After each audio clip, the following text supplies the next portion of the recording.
Good evening, I'm political editor Dennis Welch, and this is Politics Unplugged. And with us tonight is Rebecca Rios. She is the incoming leader for the House Democrats. I want to thank you very much for joining us. And let's start with the obvious fact here, the math there. We got a big split in the advantage of Republicans there. I think there's 35 Republican seats to 25 Democratic seats. It means they could basically do whatever they want, correct? Well, that's correct. Little has changed in terms of that dynamic, unfortunately. They've controlled that chamber as well as the Senate for literally decades. As Democrats, we were excited that we at least gained one seat. We have a caucus that over half is brand new freshmen, very excited and enthusiastic, very intelligent group. So we're looking forward to the next session. Yeah, I mean, is that kind of an obstacle to overcome? I mean, every year now we're starting to see more and more freshmen there because of term limits there. There's a pretty steep learning curve. I mean, you've been down at the legislature for a long time. It takes a while. It absolutely does, and I think there's 22 new members overall in the House, which is clearly a third. New faces, folks that don't know the process, folks that have a steep learning curve, and absolutely that gives the advantage, obviously, to lobbyists as well as to staff.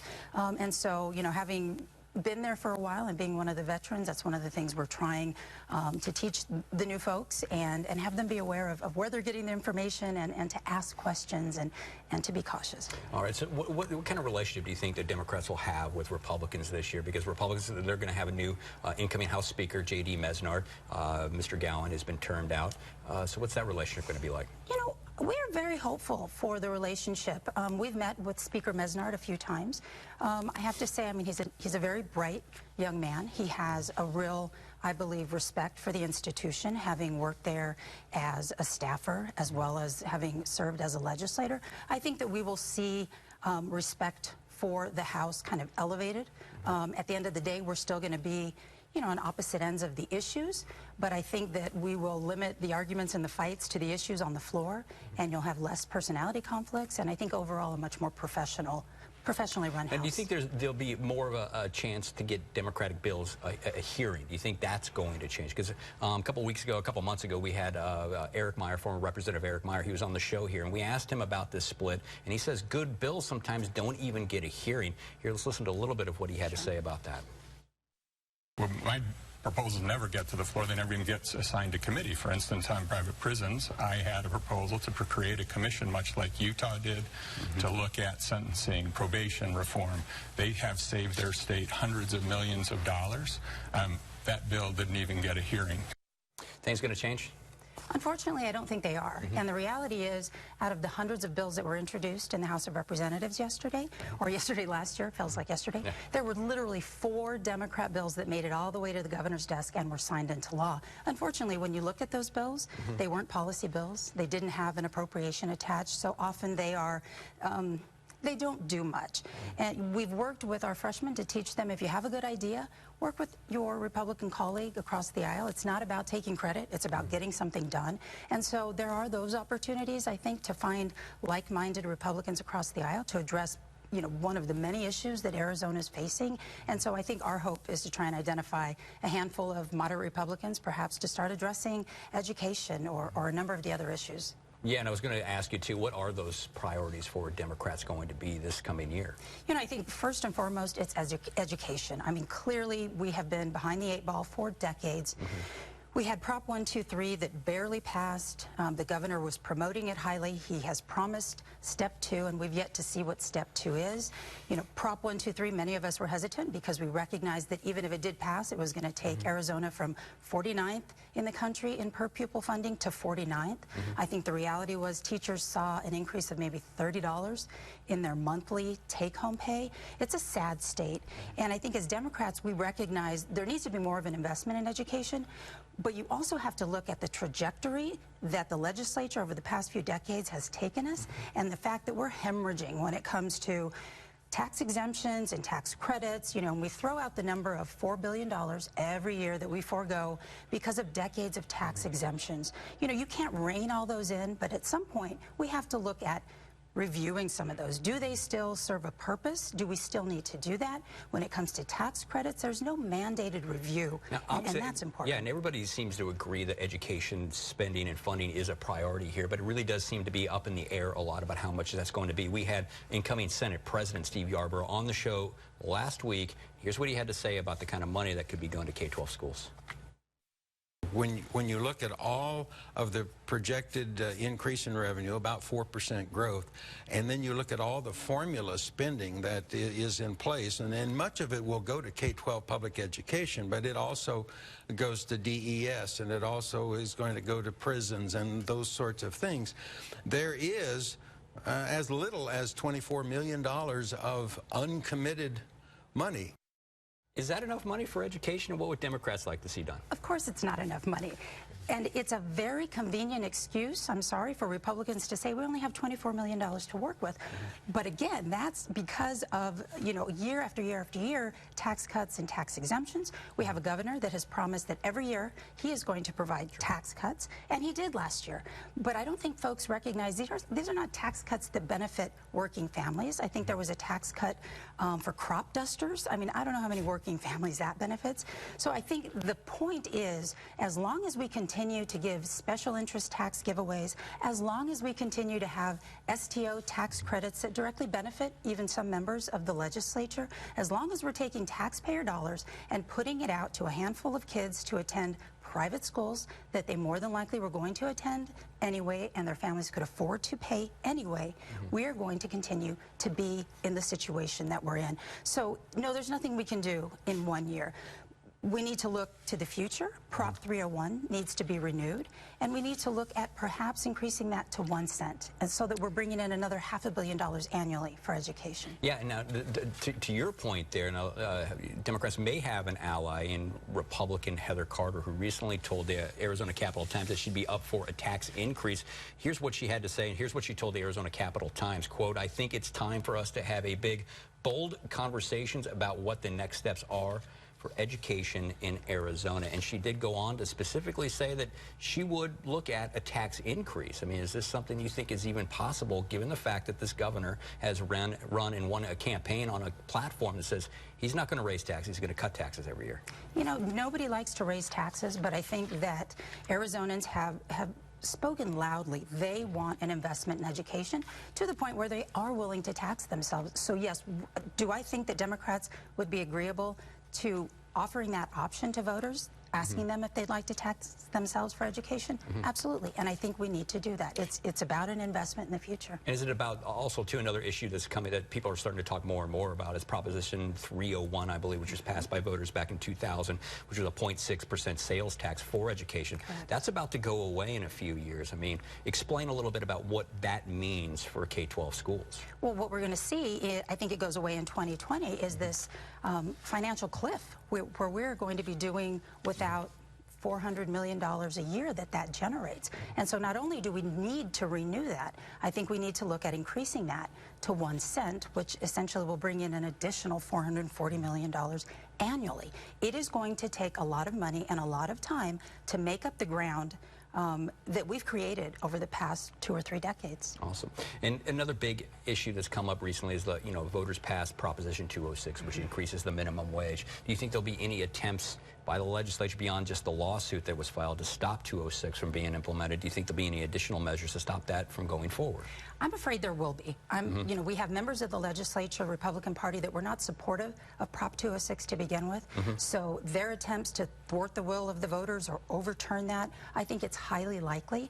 And that's one of the issues that I think we're going to work to protect. Another is health care and kids care, but clearly Prop 206 is one that I think we need to protect. Yeah, now, we've seen a lot of reporting that has been done on nonprofits that are being hurt potentially by Proposition 206. This definitely was a measure that was out to help, the working poor, but it could end up really devastating the most needy people in our community. I mean, what would you say to that? Do you agree with that? I think the fact of the matter is we need to give people a living wage. So I don't want to see those folks exempted out, because what will happen is you will have folks that won't want to do that work. That's very difficult work, working with some of those populations.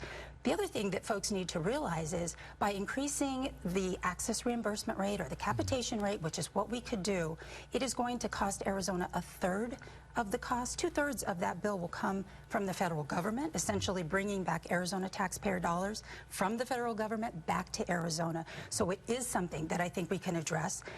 Do we look at the rainy day fund? I mean, we have a rainy day fund that is fully funded. This is an issue, I think, that warrants looking at that. All right, thanks a lot, but that's all the time we have for this segment. We're going to have to take a quick break, but we do have lots more to come on Politics Unplugged. Coming up next, what some new polling says about Arizona. And it's already a crime to steal someone else's property, but one lawmaker says the U.S. flag needs some special protection. Just ahead, his plan for anyone who swipes the stars and stripes here on Politics Unplugged.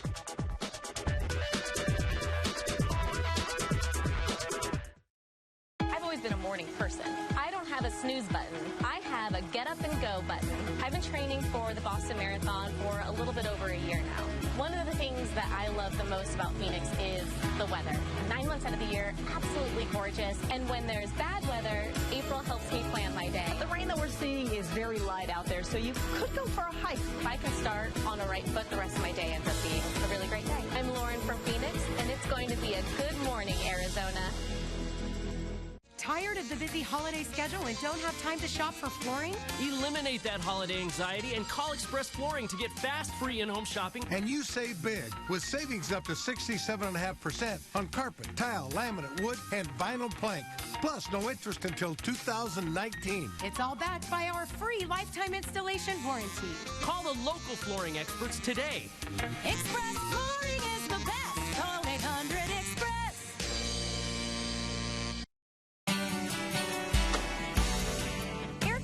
Warehouse is your holiday headquarters this season. With our everyday low prices and assortment of gift ideas for under $100, you can find the perfect gift for everyone on your list. Come in and see the largest in-stock selection and great gift ideas during our Home for the Holidays event. And don't forget, our gift cards make the perfect present for friends and family. Register to win the best seats in the nest at any Arizona Cardinals home game. Visit our stores today to enter to win. Honey, how's the unpacking going? Great. Packing peanuts everywhere. Bad. Raccoons everywhere. Also bad. Fast internet everywhere? Good. The Cox Promise guarantees you the same fast speeds no matter where you move or your money back. Bundles start at $89.99 with no contract and free pro install. Can you... Nope. Thunder Dan Mullen for Emergency Chiropractic. In sports, everybody talks about the MVP, or most valuable player. But at Emergency Chiropractic, if you've been injured in an auto accident, our top-notch team will treat you as our most valuable patient. Our doctors and staff will treat you with no deductibles, no copays, and no out-of-pocket costs. Don't suffer. The Emergency Chiropractic team will get you back in the game. Emergency Chiropractic, the kind of care you want today. Buckle up.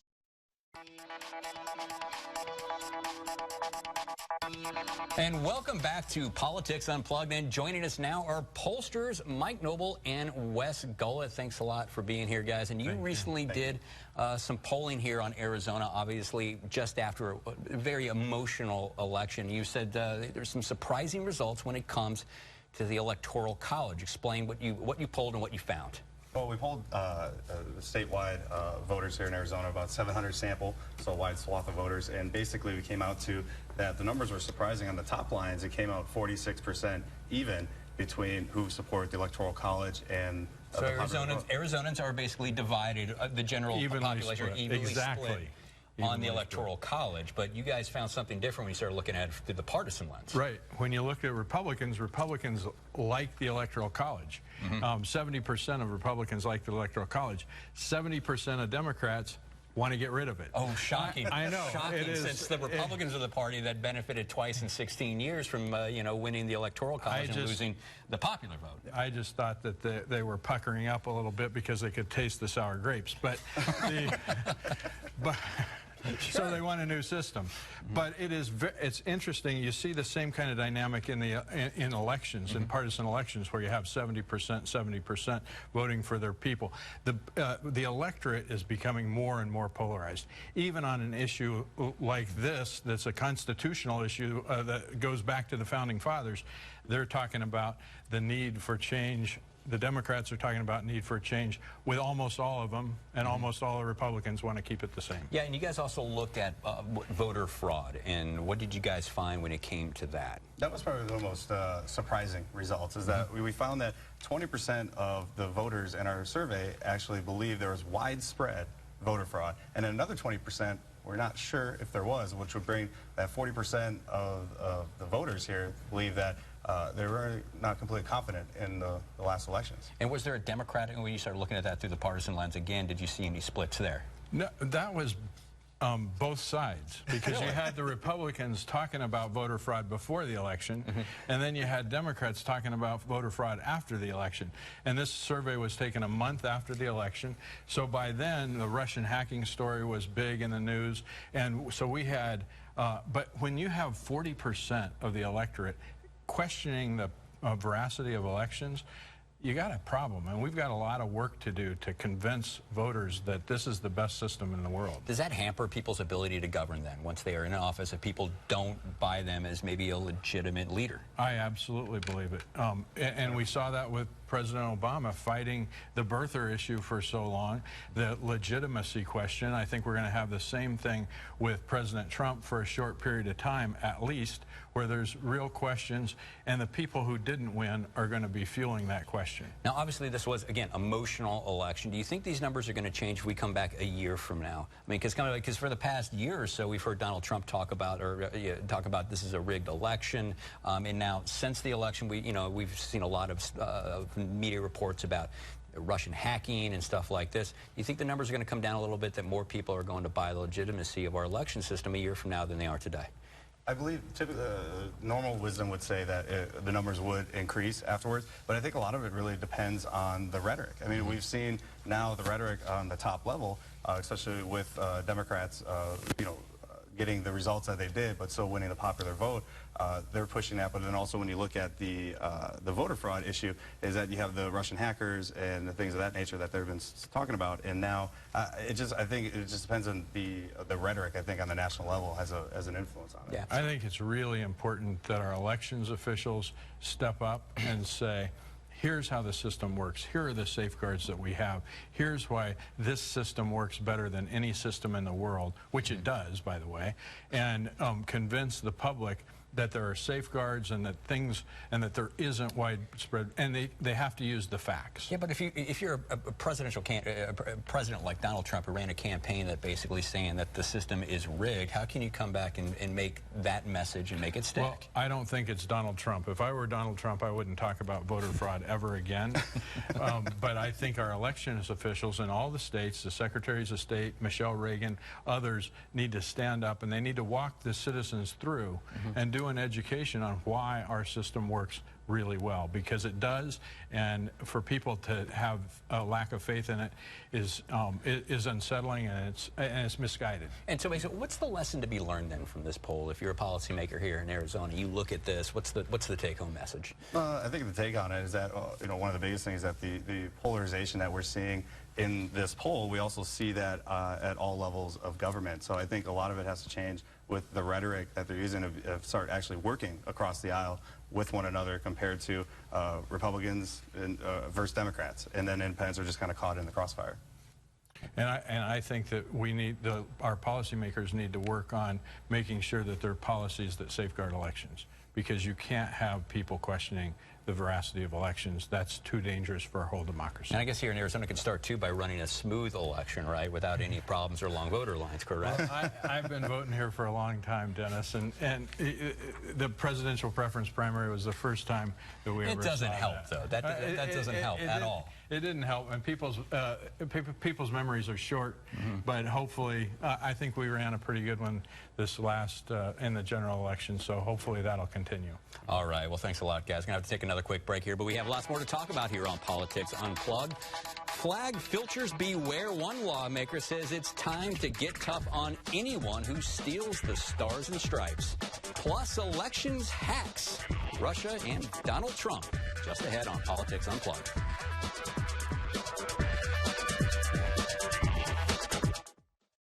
Diamonds, the jewelry exchange, has thousands of GIA diamonds guaranteed the lowest price. Certified 2-carat solitaires, $59.90. 2-carat rings and studs are $39.90. And certified 3-carat rings, $7,900. Plus no interest for 12 months. The Jewelry Exchange in Phoenix.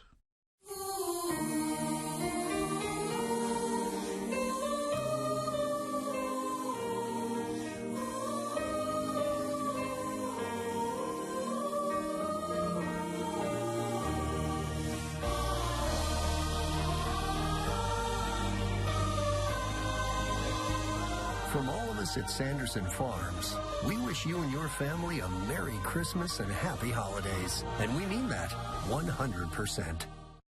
I really did save hundreds of dollars on my car insurance with Geico. I should take a closer look at Geico. Geico has a long history of great savings and great service. Over 75 years. Wait, 75 years? That is great. Speaking of great, check out these hot riffs. You like Smash Mouth? Yeah, I have an early day tomorrow, so. Wait, almost there. Good night, Bruce. I gotta tune the A. Me. Take a closer look at Geico. Great savings and a whole lot more. Sweetie, you know what we're craving right now? Crispy chicken and fried egg with bacon, like brunch. Brunch? But it's 8 p.m. and it's Tuesday. Huh. I wonder if my mother would like to stay with us. Here's what I'm thinking. Brunch. All day, every day. Should we get started? Who wants coffee? Introducing my new Brunchless menu with 10 delicious items like my bacon and egg chicken sandwich, Southwest scrambler plate, a sparkling blood orange cooler, and home-style potatoes. Served all day, every day. Only at Jack in the Box. Get a daily dose of the doctors online. Go to azfamily.com and click on the doctors button to watch today's daily feature. Brought to you by the Arizona Vein and Vascular Center. 35 years ago, Social Security Judge Stephen D. Slepian amassed a team of professionals to help protect the rights of the injured, sick, and disabled. Social Security is paid for from contributions from your paycheck. If you are under the age of 65 and cannot work, Social Security protects you from the hardships of medical disability. They provide a monthly check and medical coverage. You do not have to go it alone. The Slepian Law Firm. We won't charge a fee until the case is won. Call 266-3111. Good Morning Arizona, weekdays, 4:30 to 10 on 3TV.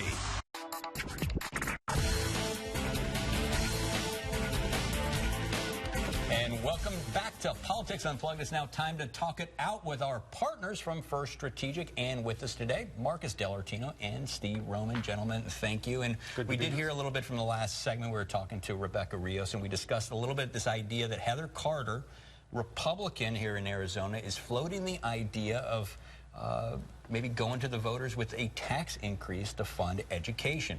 Your thoughts on whether that could be successful? Well, she's not the only legislator, by the way, who's doing that. But her Senate counterpart's looking at a different proposal to maintain taxes. But look, it's a crystal clear. Education's the #1 issue on Arizonans' minds, #1, and it's also crystal clear Arizonans don't believe that there's enough funding going into education.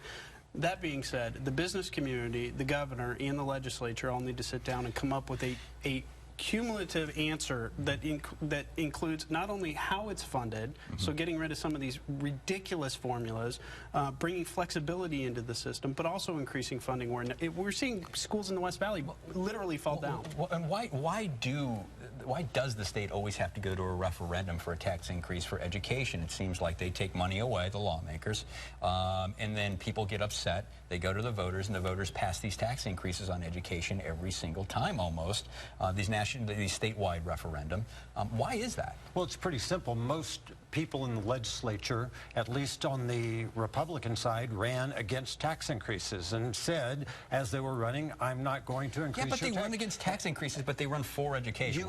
You asked the question, why do they go to the public vote? So it's much easier to say, okay, what we're going to do... Some might say spineless. We're going to refer it to the people and let the people decide, which isn't all bad. But if they can promote it, if it can be done, and if the plan is a well-done plan, as Marcus just said, and if they can put all that together and put that out to the voters, having that done in that capacity is not necessarily a bad idea. Well, they might say spineless in the sense that they're elected to do the job, to represent the people of Arizona, but yet on these issues they shirk their responsibility and go to the voters. But Dennis, is there not a better way, is there not a purer form of democracy than to have the voters approve the measure? And in fact there is. Now, to your point, look, politicians have been getting out of increasing taxes for a really long time. Bank One Ballpark, I think, was probably the last one that I can think of, but there's probably another circumstances. But, frankly, it allows for a thorough vetting of the issue when you run that campaign. And the reality is, if it went to the legislature, more than likely it would not pass based on the general makeup of the legislature and those that are firmly opposed to any kind of tax increase. So the policymakers overall that need to make the decision and want to try to get this passed, probably their best avenue of getting it done is to take it to the voters. All right, let's talk real quick about the minimum wage hike. Do you think the legislature will be able to stop this from being implemented, or do you think this lawsuit is going to be successful in stopping it? It's not going to be the legislature. I can almost virtually assure you of that. But I think that, and you know, look, the lawsuit's going to move forward. I don't think at the end of the day the lawsuit will probably be successful, but I've been proven wrong in a court of law on many of times, so we'll have to see what happens. All right, now let's move on. There's, you know, we're about a month away from the legislature, you know, coming back. Yet they're starting to file bills already, and one of the big issues, apparently, according to Senator John Kavanaugh, is the theft of the American flag, and he is now proposing to make this a felony if somebody steals a flag from your property. Not so much for one that's on for retail. That would still be a misdemeanor theft, but if someone steals it from your property, it would be a Class 6 felony. American flag thefts, is this a problem, Marcus?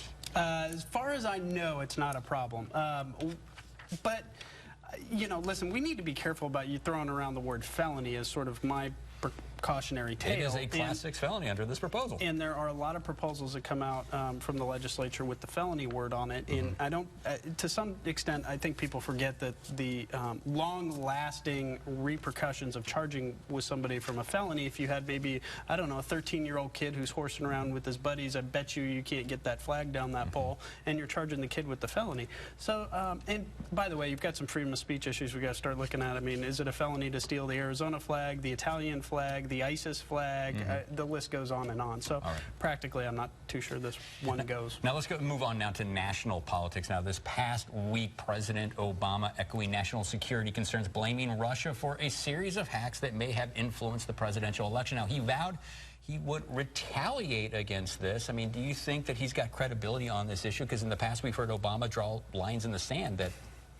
Well, first, let's go back. The one thing that he also said was that Russia did not hack the actual election hardware, meaning, which is, I think, very, very good news. And that's the thing that people need to understand, that there was no vote was changed as far as somebody voted yes and it got turned to no.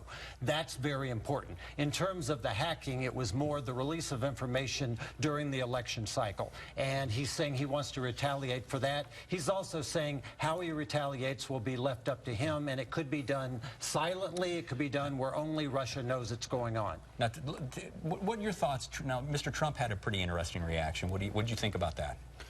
I was a little shocked, to be honest with you. I mean, look at the scenario. You've got the entire national security sphere, if you will, claiming that Russia messed around in our elections, and Trump saying, look, you have no proof that that happened. And to some point, he's actually correct. I mean, they haven't come forward with a step-by-step process about how they did that. Obama's got to, of course, be careful on his last days in office. How is he going to retaliate? Keeping in mind, it can't be a long-lasting retaliation because the new president may have a differing, Donald Trump might have a differing opinion. All right. Well, thanks a lot, guys. But that is all the time we have tonight. And be sure to join us next week for more Politics Unplugged. Good night.